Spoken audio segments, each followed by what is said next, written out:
नमस्कार मु शांतनु त्रिपाठी आपण को स्वागत करुच्ची मो चैनल माइथोलेट शरण को।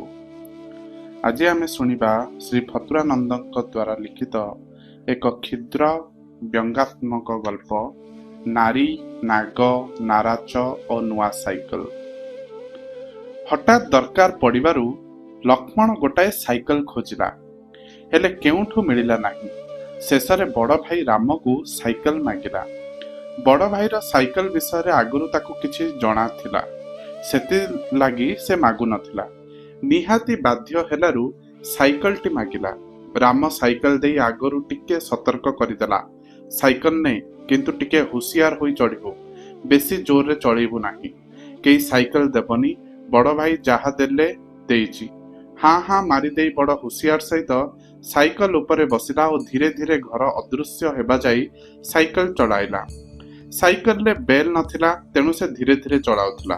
साइकल मडगार्ड दुईटा साइकल संगे नट बोल्ट द्वारा संयुक्त नथिला।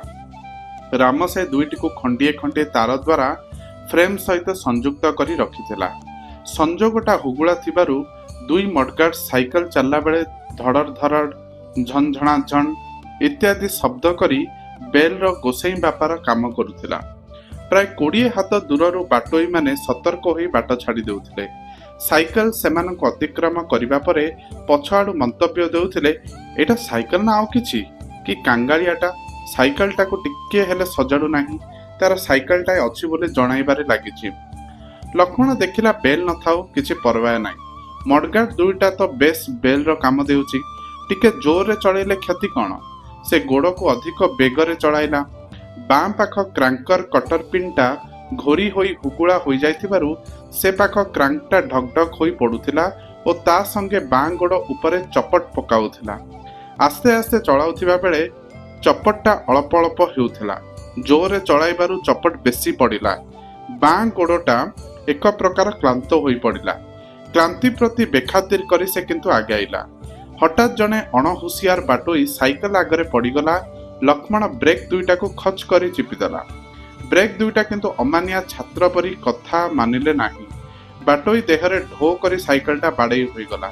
बाटोई और लक्ष्मण दुहे तले पड़ीगले। लक्ष्मण अधिका पाइला 2-4 चापड़, गोटाए दुईटा मुखी आउ किछि गाड़ी। लोके दौड़ी आसी भंगा भंगी कले। बाटोई साइकल बालार भूल तक देखाई कला, देख ए मूर्खटा सहर भितर साइकल चलाउछि अथच तार ब्रेक नाही, मडगार्ड रे नट बोल्ट न लगाई तार रे बांधिछि। गालो और थोड़ी आउंसी लक्ष्मण साइकल आड़े चाहिला। देखिला हैंडल और चक भितर रे सौहार्द्य बिल्कुल नाही। चक मुह गोटाए आड़े तो हैंडल मुह अन्य आड़े। केई कार कर्तृत्व मानिबाकू राजी नुहंती। प्राथमिक चिकित्सा पर लक्ष्मण पुणी साइकल उपरे अति संतर्पण रे बसिला और धीरे धीरे आगाइला। आगरू गोटाए साइकल माड़ी आसुथिबार देखि से हठात हैंडलटा को चट करी बुलाई देला। सौहार्द्य विहीन चकटी किंतु हैंडल रो निर्देश को मानिला नाही। फल रे पुणी एक संघर्ष, कली और भल लोकंक द्वारा कली मेंटन होईगला। बड़ भाईर साइकल रक्त चाउल चोबाई तार प्राथमिक चिकित्सा करि सारिबा परे पुणी ता ऊपर चढ़िला। बाकी रास्ता तक निरापद रे जिबा पई अति सावधान सह पेडाल मारी आगैला। साइकलटा पुणी शब्द करी बाटोई मानकु सतर्क कला और मंथर गति रे आगैला। किछि समय आगैबा परे से आगरे देखिला एक गात। दिहरे घा परी रास्ता रे रही म्युनिसिपालिटीर पारिलापणर प्रचार करुथिला। गातर डाहाण पटे 2 जण हामसाहिया टोका कौन गोटाए मंत्रणा चलै थांती। बां पटे चिनाबादाम रो गोटे उठा दोकानी। अनुकूल अवस्था थिले से गात कड़े कड़े चली जाई थांता। प्रतिकूल अवस्था थिबारु से सेई गात ऊपर देई चली गला। गात भितरे पड़िबा मात्रे साइकलटा दुलुकी गला। सीटटा लंबा ब्रुक्स मॉडल थिला। से भी टिके पछेई बसिथिला। सेही अंशरे ता शरीरर समस्त ओजन कच्ची होई गला। सीट को खुंटी रे आंटी रखिथिबा बोल्ट नटटा एपरी एक कच्चा संभाळिबा को प्रस्तुत नथिला। फल रे समतल थिबा ब्रुक्स पैंट सीट ऊपर तळ होई गला एवं सवार होइथिबा लक्ष्मण साइकल पछकू खसी पड़ला। साइकल मध्य समवेदना जणाई भूल लुंठित हैला।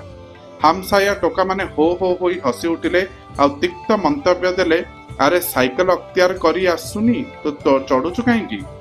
दुर्भाग्य केबे हेले एकुटिया होई आसे नाही। ଖସି ପଡ଼ିବା ବେଳେ ସେ କେବଳ ନିଜ କଥା ଭାବୁଥିଲା। ପେଣ୍ଟ କଥା ମୁଣ୍ଡରେ ପଶି ନଥିଲା। ଉଠି ଠିଆ ହୋଇଯିବା ପରେ ଟୋକାମାନେ ଅଧିକ ଜୋରରେ ହୋ ହୋ ହୋଇ ହସି ଉଠିଲେ। ଜଣେ ପାଟି କରି କହିଦେଲା, ହାଁ ଆଗ ନିଜ ଇଜ୍ଜତ ସମ୍ଭାଳ, ପରେ ଝାଡ଼ିଝୁଡ଼ି ହବ। ଲକ୍ଷ୍ମଣ ହଠାତ୍ ତଳି ପେଟରେ ତଳ ଅଂଶର ଶୀତଳ ମୁକ୍ତ ପବନ ଅନୁଭବ କଲା। ତଳକୁ ଚାହିଁ ଦେଖିଲା ସର୍ବନାଶ। ଡ୍ରପସିନ୍ ଏକାବେଳକେ ଉଠି ଯାଇଛି।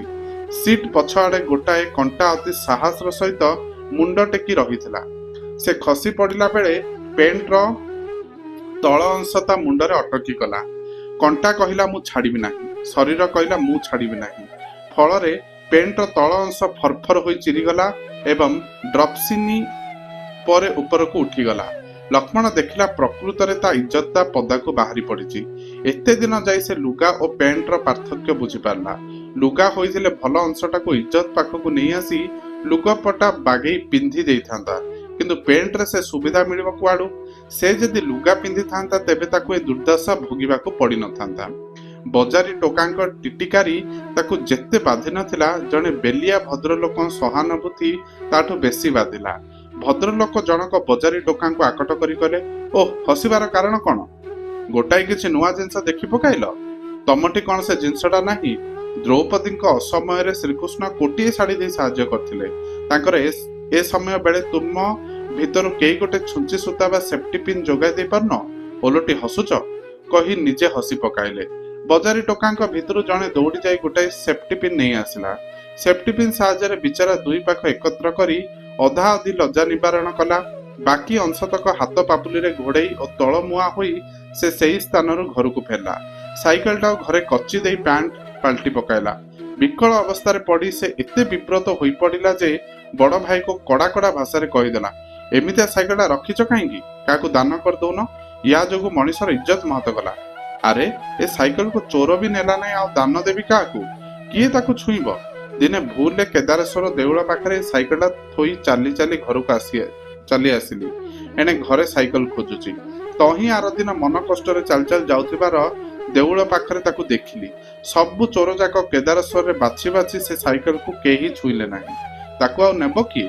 ଲକ୍ଷ୍ମଣ ପ୍ରତିଜ୍ଞା କଲା, ଯେ ପର୍ଯ୍ୟନ୍ତ ଗୋଟାଏ ଗ୍ରୀନ୍ ମଡେଲ ର୍ୟାଲେ ସାଇକେଲ ନ କିଣିଛି ସେ ପର୍ଯ୍ୟନ୍ତ ଆଉ କାହା ସାଇକେଲରେ ଚଢ଼ିବ ନାହିଁ।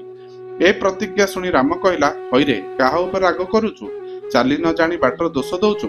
ସେଇ ସାଇକେଲରେ ମୁଁ ନୀତି ପାଠ ପଢ଼ାଇବାକୁ ଯାଉଛି। ମୁଁ ତ ଦିନେ ହେଲେ ହଲାପଟ ହୋଇନି। ତୁ ହୁମଦସ୍ତ ସାଇକେଲ ଚଳେଇଲୁ, ସେ ସାଇକେଲ ତତେ ସମ୍ଭାଳିବ କିପରି? ତୁମେ ଯେମିତି ସାଇକେଲ ଚଲାଅ, ପାଦ ତାଠୁ ଆହୁରି ଚଞ୍ଚଳ ଯିବ। ସେମିତିଆ ସାଇକେଲଟାଏ ତୁଚ୍ଛାଟାରେ ତେବେ ଚଢ଼ିବ କାହିଁକି? ଗୋଟାଏ ତରକା କାମୁଡ଼ା ଘୋଡ଼ା ଉପରେ ଚଢ଼ିବା ଯାହା, ତୁମ ସାଇକେଲରେ ଚଢ଼ିବା ସେଇଆ। ସେ ସାଇକେଲଟା ମରାମତି କରିଦଉନ? ଓଃ, ମୋର ତ କାମ ଚାଲି ଯାଉଛି, କାମ ଅଚଳ ହେଲେ ଦେଖାଯିବ। ଲକ୍ଷ୍ମଣ ଗ୍ରାଣ୍ଡ ମଡେଲ ର୍ୟାଲେ ସାଇକେଲଟି କିଣିବାକୁ ଟଙ୍କା ଜୁଟପାଟ କଲା। ଚାନ୍ଦା ସ୍ୱରୂପ ରାମ କିଛି ବି ଦେଲା। 8-10 ଦିନ ଭିତରେ 850 ଟଙ୍କା ସଂଗ୍ରହ କରି ସାଇକେଲ ଦୋକାନୀ ପାଖକୁ ଗଲା। ଦୋକାନରେ ଓଳିଏ ବସି ବାଛି ବାଛି ନିଖୁଣ ପାର୍ଟସ ସବୁ ଖଞ୍ଜାଇଲା। ତାର ଛେନାରୁ ଚୋପା ଛଡ଼ାଇବା ଦେଖି ଦୋକାନୀ ମନେ ମନେ ସପ୍ତ ପୁରୁଷ ଉଦ୍ଧାର କରୁଥିଲେ ବି ପାଟି ବାଟେ ତାକୁ ବଦଳେଇ କହିଲା, ଆଜ୍ଞା, ଆଜି ଯାଇ ଆପଣଙ୍କ ପରି ଚିହ୍ନାରା ଗ୍ରାହକଟାଏ ଦେଖିନଥିଲି। ଗ୍ରାହକମାନଙ୍କର ଆପଣଙ୍କ ପରି ହେବା ଉଚିତ। 2 ପଇସା ବେଶୀ ପଡୁ ପଛକେ ବାଛି ବାଛି ଭଲ ଜିନିଷ ନେବେ। ନିଖୁଣ ଭଲ ଜିନିଷଟା ପାଇ ଆପଣ ଖୁସ। ପରିଶ୍ରମକୁ ଚାହିଁ 2 ପଇସା ବେଶୀ ପାଇ ଆମ ମନ ବି ଖୁସ। ଆମ ସମ୍ବନ୍ଧଟା ସବୁଦିନ ପାଇଁ ପକ୍କା ହୋଇ ରହିବ। ଆପଣଙ୍କ ପୁଣି ଯାହା ଦରକାର ହେବ ତା ପାଇଁ କେବଳ ଆମରି ପାଖକୁ ଆସିବେ। ଦୋକାନୀ ଏହିପରି ତାକୁ କଥାରେ ମଜଗୁଲ ରଖିଥିବା ସମୟରେ ଖଞ୍ଜାଳି ଗୁଡ଼ିଏ ଜାଲ ପାର୍ଟସ ଖଞ୍ଜିଦେଲା। ନୂଆ ସାଇକେଲରେ ବସି ଲକ୍ଷ୍ମଣ ଘରକୁ ଫେରିଲା ବେଳେ ଭାବୁଥିଲା, ସତେକି ଯେପରି ସେ ପୁଷ୍ପକ ବିମାନରେ ଉଡ଼ି ଉଡ଼ି ଯାଉଛି। ଘରେ ପହଞ୍ଚି ବଡ଼ ଭାଇ ଆଗରେ ସାଇକେଲକୁ ଟିପେ ହିଁ ଲଗେଇ ଠିଆ କରିଦେଇ କହିଲା, ଭାଇ ଦେଖ, କେଡ଼େ ସୁନ୍ଦର ସାଇକେଲଟା ଆଣିଲି। ପାଣି ପରି ପୈଦଲ ଚାଲୁଛି। ଆଃ, କି ଆରାମ। ରାମ ସାଇକେଲ ଚାରିପାଖ ବୁଲି ସାଇକେଲ ଦେଖିଲା। ଶେଷରେ କହିଲା, ଆରେ, ନାରୀ ନାଗ ନାରାଚ ଯେତିକି ସୁନ୍ଦର ସେତିକି ଘର ବୁଢ଼ା। ଏବେ ତ ସାଙ୍ଗକୁ ମିଶିଛି ନୂଆ ସାଇକେଲ। ହୁସିଆର ହୋଇ ସବୁଠି ତାଲା ପକେଇ ରଖିବୁ। ନୂଆ ସାଇକେଲ ଉପରେ ଚୋରଙ୍କ ନଜର ବହୁତ ବେଶୀ। 3-4 ଦିନ ପରେ ଲକ୍ଷ୍ମଣ ମୁହଁ ଶୁଖେଇ ଚାଲି ଚାଲି ଘରକୁ ଆସିଲା। ବଡ଼ ଭାଇ ପଚାରିଲା, କିରେ ସାଇକେଲ? ଲକ୍ଷ୍ମଣ କିଛି ନ କହି 2 ବୁନ୍ଦା ଲୁହ ଆଖିରୁ ଗଡ଼େଇ ଦେଲା।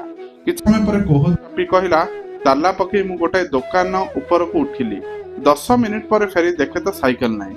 ସେଠି ଚୋର ଘନିଆ ଲୁଙ୍ଗୁପୁଙ୍ଗୁ ହେଉଥିଲା। ତା ଛଡ଼ା କେହି ନେଇନାହାନ୍ତି। ଥାନାରେ ଏତଲା ଦେଇ ଆସିଛି। ଥାନା ବାବୁ କହିଛନ୍ତି ସାଇକେଲଟା ନିଶ୍ଚୟ ମିଳିଯିବ।